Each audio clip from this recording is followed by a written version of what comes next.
Do not confuse this with treatment or mental health advice or direction. Nothing on this podcast is made to supplement or supersede the relationship and direction of your mental health caretakers.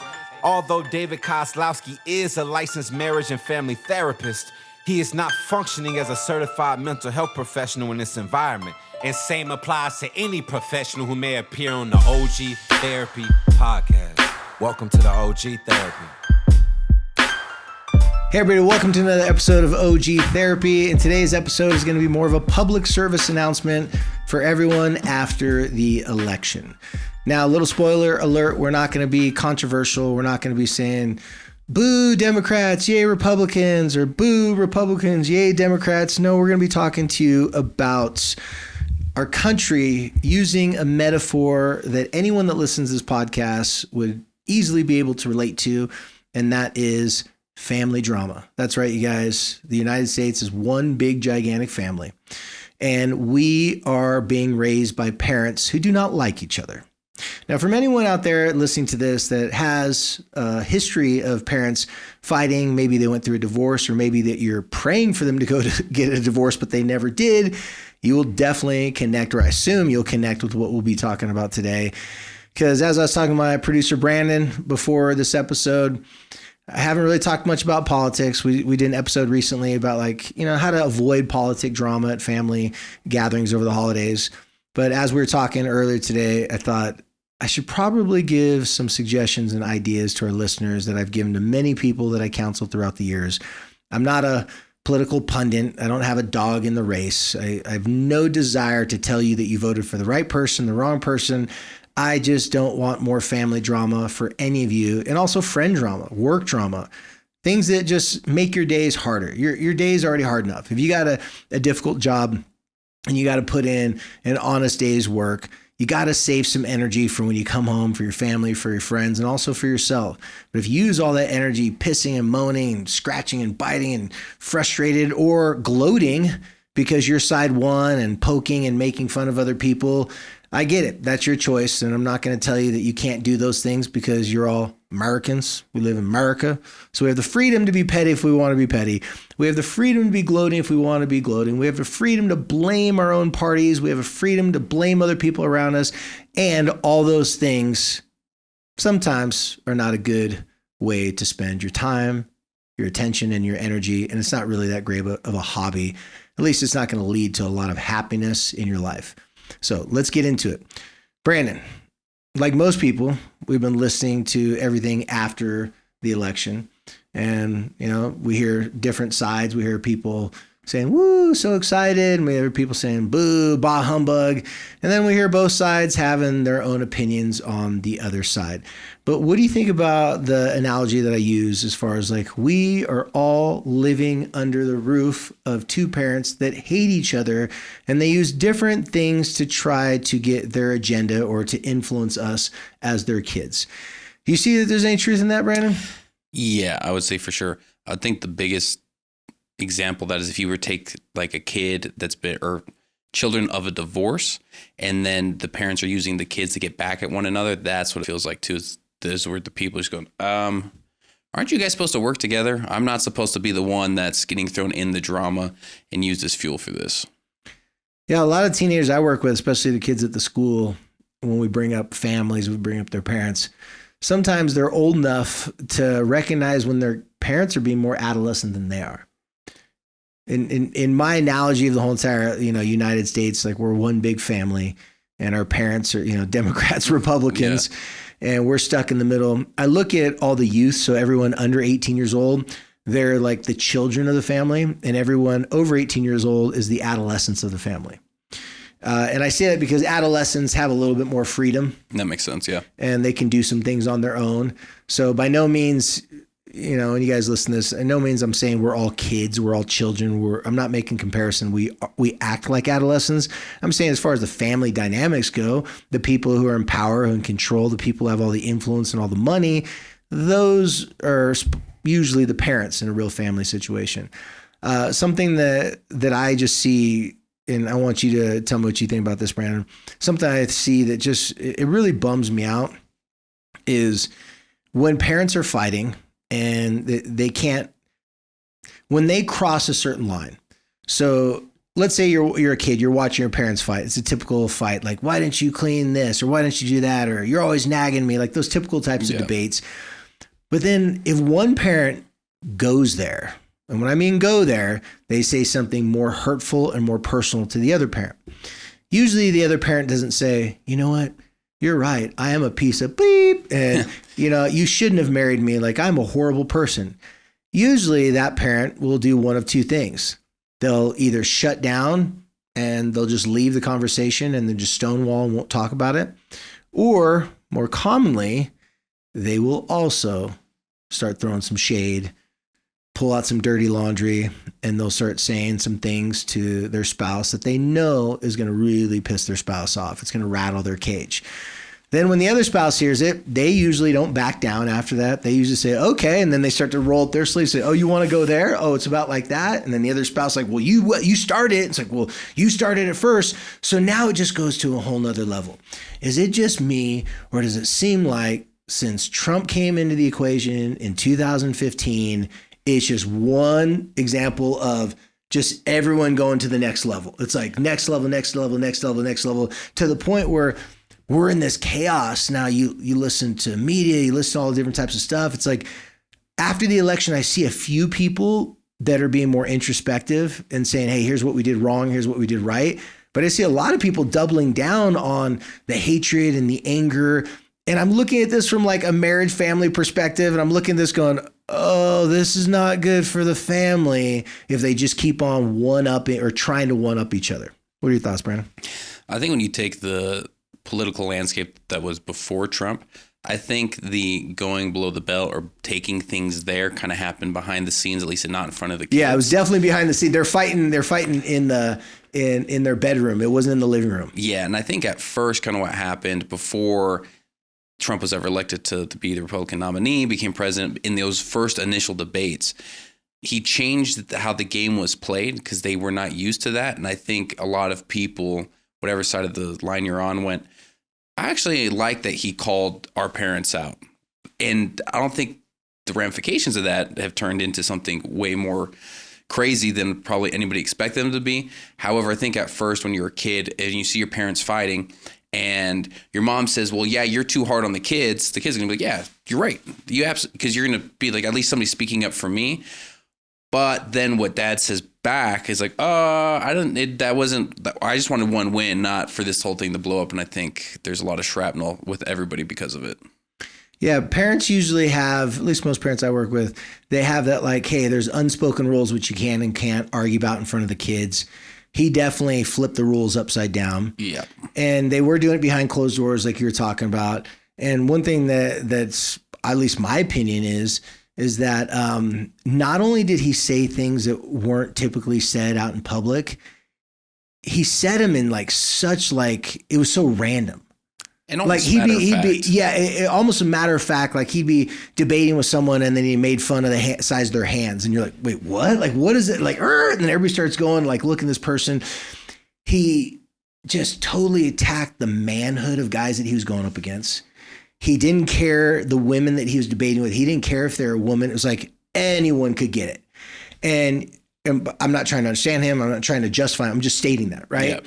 And so I felt like the people he's debating with in his own party, I'm talking about like Republicans, not Democrats, just in his own party, they were like, how dare you? Like, our personal information, like that's not supposed to be like, we're the creme de la creme. We're the smartest, we're best minds. He had no reverence and no respect for anyone's position. For him, it was performance based.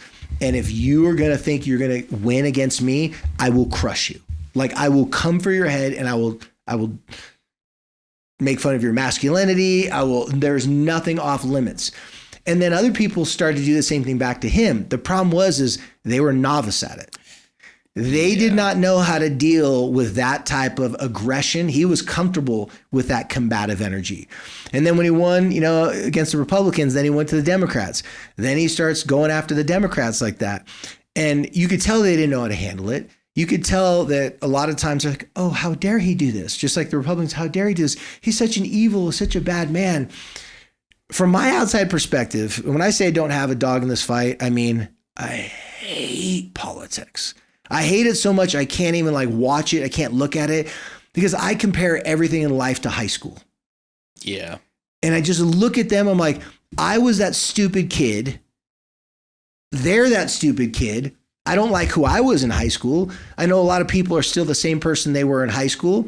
I've tried really hard to be better than that person because if you went to high school with me, unless you're one of my close friends, you probably had some negative opinions about me. And so I look at the whole country as like a big family. When we're out on social media, when we're in public situations, we act like we're in a high school debate or a high school fight. It gets very petty, it gets very like kind of gross. And so getting back to Trump, it's like when he dismantled the Republicans, broke them down, just insulted them. He does the same thing to Democrats. He wins. The animosity, I would compare that to, and I'm not going to pick a woman or a man, I'll compare that to some of the people that I've counseled. And some of the parents that have come and sat in front of me, one person was outwardly, they wore their anger and their frustration on the sleeves, and they were just attacking the other person. Now, the other person was like, I would never say these mean, horrible things they said to me.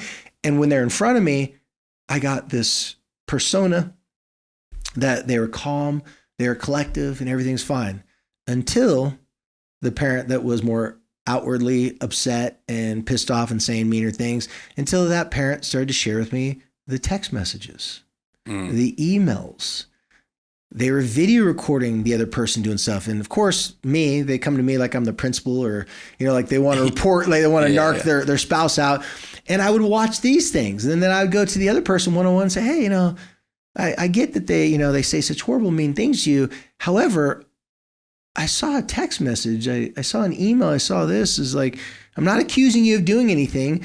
I'm saying like, I don't see that side of you. So is this something that was like, is this a make-believe text? Is this real? But I try to give them the benefit of the doubt. I usually say things like, or was it just like, they just caught you at the bad time? And I try to give them an out. Like, did they catch you at a bad time? Did they piss you off in a certain way? And with most people, they'll be like, well, yeah, they try to defend it because they don't want me to think negatively about them. So I make it really a point to be like, hey, I like you regardless whether you said that or not. I'm not married to you. I don't give a crap. Like, I'm just trying to help you guys not ruin your kids' lives in the process of you deciding if you want to stay married or get a divorce. And the person that was always doing the things behind closed doors, like the more passive aggressive things, they really had a hard time being exposed publicly. And the person who was exposing them, they wanted a witness. They wanted me to see that, yeah, they may look crazy on the outside, but this person's crazy on the inside. So you want to know how I would deal with that situation? How would you deal with that? I would first say, I totally get it. I understand they push you to the brink. I get it. And I'd say, please tell me why you choose to do that in texting emails, but when you're in front of me, like you don't say those things. Like, I'd almost rather you say those things in front of me so I could, I could see how you really feel, and it's a controlled environment. I could be like a referee. And what they normally would spawn is they would say, well, that's not who I am. Like, I don't like to put people on blast publicly. I don't like to do these things publicly. And I saw it was more of a personality thing. I saw their personality was more like they were really scared of what people would think of them on the outside. And the other parent was like, I'm done caring what the people think about me. I don't care if I look crazy. I don't care if I look whatever. I'm going to call everything out. So I saw one parent was actually the quiet one, and they had enough and they just came out with vengeance. And the person who's more of the passive aggressive one that was playing a little bit more of the, in my opinion, they were playing more chess, where the other, usually you have different intelligence, you have different variations of wisdom. One parent was raised in a very manipulative, like backbiting, passive aggressive household, and the other parent was. One parent's raised more black and white. The other one was more like, maybe they had a parent of their own that had their own personality disorders, right? Yeah. And so you could tell them like, oh, these people came from different games. They were playing different games. So the person who was more passive aggressive, that was usually the person, male or female, didn't matter. That was usually the person that was thinking about this as a long-term plan and approach, fearful of what people think of them on the outside. So their persona to everyone else was very like above board, very angelic, very reasonable, maybe not angelic, but very reasonable and very, willing to go along with the therapeutic process. But behind closed doors, they had vengeance and hate that they would let out. It was a personality thing. And when I saw the personality of the person who was being more behind and doing things more in a passive aggressive way, I would always try to get them to come out with that information, but I had to be very careful how I got them to come out with that information because they were scared that I would think they were a bad parent or a bad spouse as well. So here's the main trick I would do. I would tell them that in order for me to do my job, I needed them to be more honest, not in a mean, aggressive way, but I'd explain to them what assertive vulnerability means. And I know you know what that means, but for our listeners, assertive means a bold expression of self. Vulnerability means to be open to expose yourself, right? So I'd say assertive vulnerability is like, I want you to boldly express your most sincere thoughts, feelings, and opinions, and do it directly to the person's face and taking your time. And the pushback I'd usually get is, well, they can't handle the truth. That's why I have to be more passive aggressive, why I do these little nefarious things. And sometimes I could see why they do that because maybe it was the wife and the husband was overbearing, this big, strong guy, so she had to do it around his back. But other times it was the man who was a big, strong guy and the wife was 5 foot and the guy's 6'6", whatever. Yeah. And he was doing these things. So as I'd tell the person who's being more passive aggressive, in today's world, one form of passive aggressive behavior is gaslighting. And so I would tell that parent to write out how they really felt. And then after they wrote out how they really felt, I would coach them on how to say it to their spouse in a very direct way, an honest way, but not picking a fight with them. And what they found out is that they did not have that skill. These people would come to the conversation with their spouse. I would prepare their spouse, say, listen, hear what they have to say. I would tell the spouse who is being more wearing their emotions on their sleeve, I would tell them, hey, give your spouse time to talk. Do not interrupt them. Do not roll your eyes. Don't say, yeah, you don't really believe that. Just sit there, pay close attention, do a couple of social visual cues, like look down at the ground, nod your head a little bit, look up at them, try to show like with your facial expressions that you're trying to understand where they're coming from. And if you do that, your spouse will get better at dealing with you directly. If you don't do that, they're just going to double down on being more passive aggressive and doing things behind closed doors. I think that's what's happened in our government over time. It doesn't really matter who the people are. I see there's different personalities going on. Some personalities, they want to look like they're more righteous. They want to look like, what do the kids call it? Virtue signaling, right? Yeah. So they want to say like, we care more about this marginalized group of people than you. And I'm going to use the Democrats, more of that example. I think there's more personalities in the Democrats that, and I'm not saying that all Democrats use the passive aggression, the virtue signaling. Virtue signaling. I don't even know what the terminology is. I mean, I hear it all the time. I'm not saying that all Democrats use virtue signaling. I'm saying as a personality, it seems to me that a lot of the Democrats are wanting to be more like seen as an honorable person who's intelligent, who's caring, kind, and understanding. I think that's kind of like what the Democratic Party originally was founded upon, about like freedom of speech, the hippie working movement, class. the working class, stuff like that. And I see more of the Republicans, very generally speaking, I see they're more the personality of that's like, you're a liar. Yeah. Right? Like just call it straight out. So the Republicans have that more direct call it out. The Democrats have more like, oh, it's more nuanced. It's complex. And they get into the more details about things. And the Republicans tend to be more brash and more aggressive. And so these people over here, and I'm referring to the Democrats, if you can't see my hand, I'm holding up a left hand. The Democrats in this whole situation, and I'm doing kind of a diagnosis of our country right now. Yeah.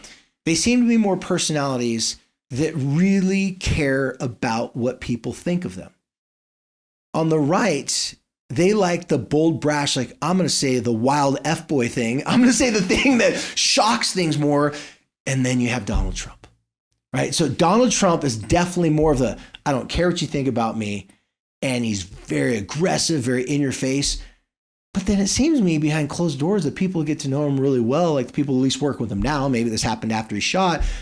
They're kind of like, he's a paper tiger. He's not that tough. Yeah. Like behind closed doors, he just presents that like win at all costs. Like he has that business, kill or be killed mentality. And the people over here, I think they're just as competitive, the Democrats, but they kind of establish certain rules that we don't talk like certain things. So what I feel like Donald Trump did is he increased the passive aggressiveness of those personalities, because like we can't come out of pocket and we can't be as aggressive towards everybody on that side. But then recently the terminology in this past election started to come out with more Hitler, this and that, which was odd because the Democrats, at least when I say Democrats, Democrat media or people who are more democratic on that side, they seem becoming more aggressive and less passive aggressive. And then I'm seeing the people on the right, they're becoming a little bit more passive aggressive and not as aggressive they were before. So I'm starting to see a little balance shift. Because I know a lot of people recently said they've been calling Trump Hitler for like the past 8 years. Maybe I just don't follow it that much, but I saw it more in this election cycle than I saw it before. At least that's what I heard. And then I saw the Republicans over here that were saying like, the Democrats, all they want to do, very general, of course here, all the Democrats want to do is they want to take away your freedom of speech. They want to do this, they want to do that. So we're going to stop them from doing that. Okay. So you have this really polar opposites. But then when I'd see certain people getting involved in the conversation, people that were a little bit more not willing to be very aggressive like Trump, not willing to be passive aggressive like the extreme people on the Democratic Party. So I'm using both extremes. When I'd see people that were kind of more in the center on both parties, they come together and they start talking. I was like, those are more of the adults in the room. And I think America is closer to those people if you just put people in a room and had a conversation. If there was no social media going on, if there was no cameras going on. Now, some may listen and say, you're naive. You don't know how bad it is politically. I would argue that I'm not naive because I actually talk to people behind closed doors, not on social media. I have talked to extreme left, extreme right. And when they talk to me, they're not really that extreme left. They're not that extreme right. Their personalities are veering towards more an extreme version of their own personality. That makes a lot of sense. So I know I said a lot, but what are some of your thoughts about what I just said? Because I didn't tell any of this to you before we got on the podcast. Yeah, I would say first off, like kind of backtracking to what we're talking about with when Trump came out in those initial debates, aggression was raised regardless if it was passive aggressive or direct aggression. He amped it up big time. Yes. As a result, everybody's aggression therefore ramped up. I think it put a lot of people, if you're thinking about it from a competitive game standpoint, is let's say you're playing a game of football, that team comes out and they pop you in the jaw first. They hit you hard. It's like, oh, it's that kind of game. You have to ramp up your mentality. Well, and they did something completely uncharacteristic. Yeah. They didn't do the normal game plan. No, when you get shell shocked, it just logically makes sense that you're going to That's why a lot of the Republicans hated Trump when he first came out too, because he wasn't a real Republican. Yeah, it got he was a Trumpican. Yeah, Trumpican.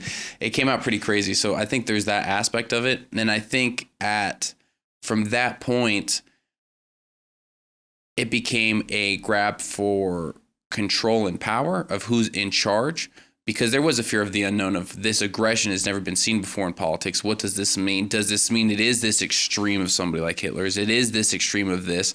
Is it because it's everybody's reaction to the initial aggression and it's just built over time?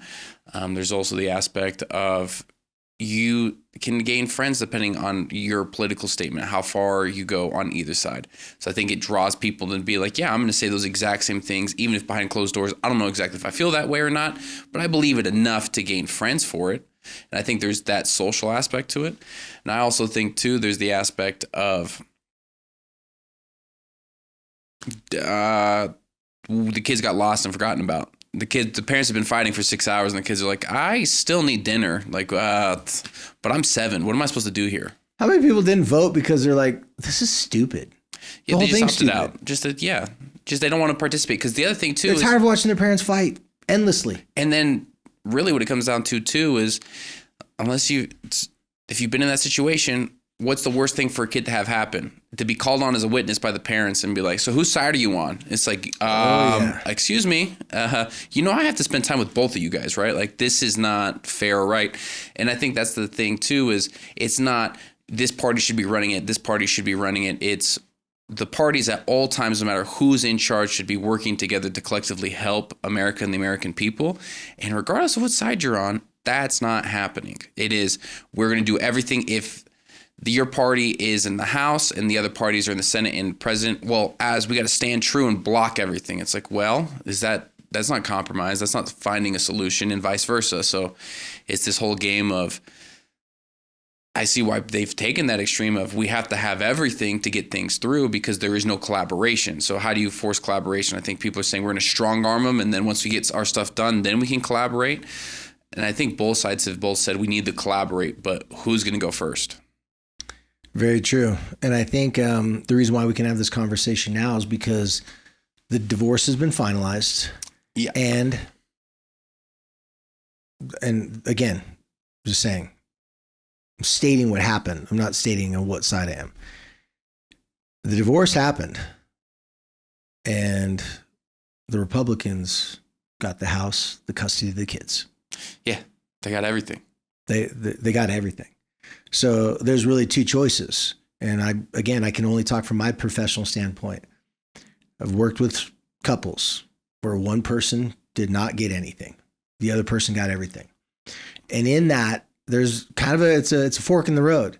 Do you double down and you drain your bank account, drain your family, parents' bank account to more lawsuits, more legalities, just go, and attack it, and draw it out as long as you can. And for anyone that's listening to this podcast that's ever been through a lawsuit or some sort of law thing, I've been through one in my life.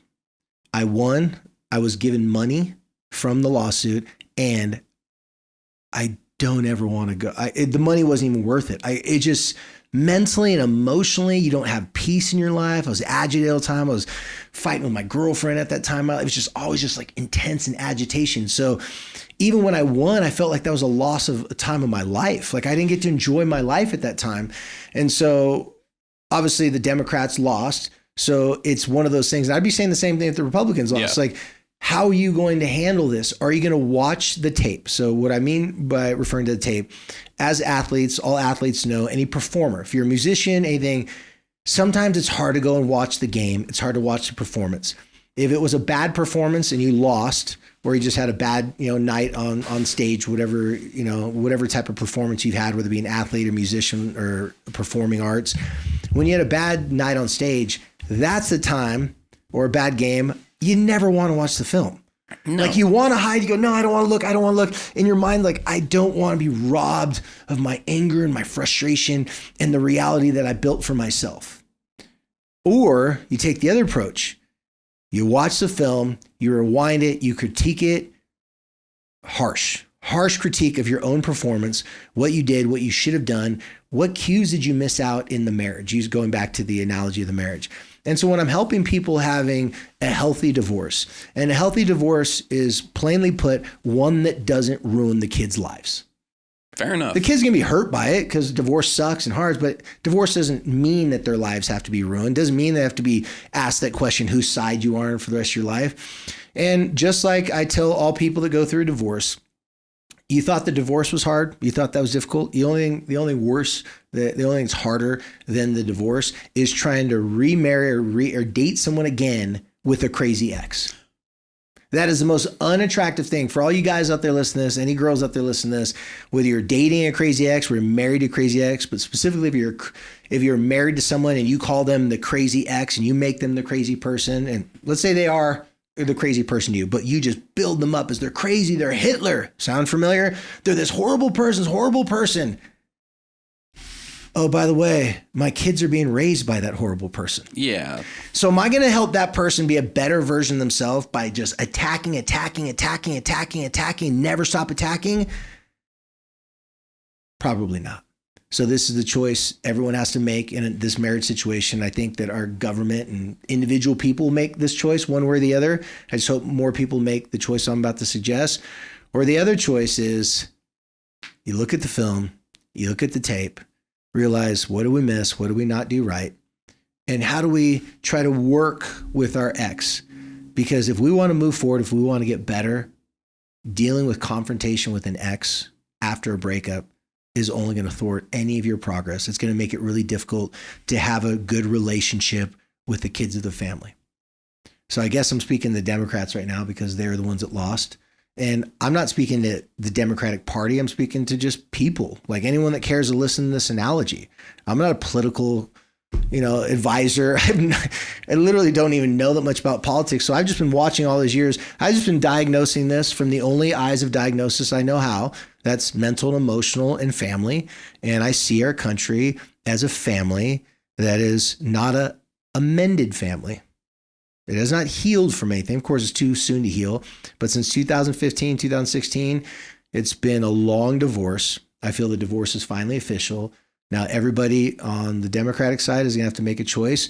Hey, we're going to give this time. We're going to try to work this out, try to figure out how do we find common ground, or are we just going to just keep on attacking? I'm not going to tell people to stop attacking because that's your freedom. If you want to go and support any sort of action against Donald Trump to get him impeached, to get him thrown in jail, that's your prerogative. That's your right. I just caution you, at what expense to the children of the family? Right? Like, how's that going to affect the kids of the family? Is this more about an individual's pride and ego, or is it more about what's best for the country? Now, the argument may be like, I have to fight because this guy is Hitler and this is not best for the country. Well, just remember, your kids chose to live with Hitler. That's what just happened. And when I say your kids, not all of them. If you got a family of 8 kids, about 6 of them at least, right? Yeah. 6 or 7, I don't know what the actual percentages were. They chose to live with that person. I talked to plenty of parents that are like, how can my kids choose to live with my enemy? And I tell them, if you throw more shade on your enemy, if you make this person a more demonized version, they're going to rise that occasion. They're going to fight you more. And the expense will be now your kids have to live with someone that doesn't have the time and energy for them, that are not going to do the best job as a parent. I'm not saying that you have to befriend them and be their best friend, but finding common ground, finding something you have in common. And the one common thread I believe this family metaphor has that the Democrats and Republicans all have in common is their children, meaning the people of this country. Now to the Republicans, there's also the same issue that I've had with moms and dads that got everything that they wanted, or a majority of what they wanted, not everything, majority of what they wanted in the divorce. And now they're left with the decision. Do I go around gloating? Do I go around and telling all my family, see, I told you he or she was crazy. I told you I was the right one. See, the attorneys, everybody favored in my direction. I got this, I got that. Even the kids chose to come live with me. Well, be careful of throwing shade on the person that you created this beautiful family with. Be careful that you're not attacking and saying, I'm right, I won, and you're being braggadocious about it and you're putting it in their face, because how do you think that's going to affect them? That's not going to want them to want to work with you. That's not going to cause them to be like, hey, listen, you're right. I am a horrible person, and that's why you got everything you wanted. I'm just going to bend the knee and do what you tell me to do. I would hope that the people that have influence on the Republican Party, like real influence on the Republican Party, will also stop the narrative right now, because the election's over. Stop the narrative of we have to take control of our country back. We have to live in the manner of which we think it should be lived. You already won. There's nothing else to prove. So now get to work to try to be able to figure out how to connect with people who maybe you said some disparaging things against. I'm really hoping that Trump talks to some of the people when it's all said and done. It's like, hey, I know I said some horrible, mean things about you. That's part of the game. However, I know we have to work with each other and we have to be businesslike about it. I think that's easier for certain personalities than others. I don't know, but I don't want to hope. It would really go well for the kids if Trump and the people that are close to him, if they were to do that, if they were to try to focus on the relationships now and building back a better family than the one that they inherited, meaning the one that Trump came into office with, the one that Kamala and Biden came into office with. We have a serious social health problem in our country. Our financial crisis, our mental health crisis, our physical health crisis, border crisis, all these things, they actually are social issues. They're social issues because there's people behind every single one of these issues. There's people that have to make tough decisions. There's people that need to make decisions that represent the family, AKA the country, and what the country wants and what the country is choosing. Whether you believe the country voted right or wrong or not, they voted, and that's what it is right now.